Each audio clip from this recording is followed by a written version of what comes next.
Hello guys, in today's video I'm gonna show you how to create a community on your account on Reddit. Easy and quick. First click on your profile.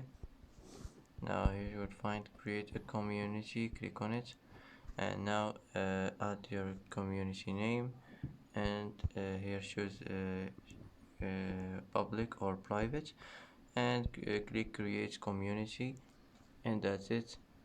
It will be created, and that's it. And that's it for today's video. If you like this video, don't forget to like and don't forget to subscribe. I hope this video is helpful for you, and thanks for watching till the end, and see you in the next video.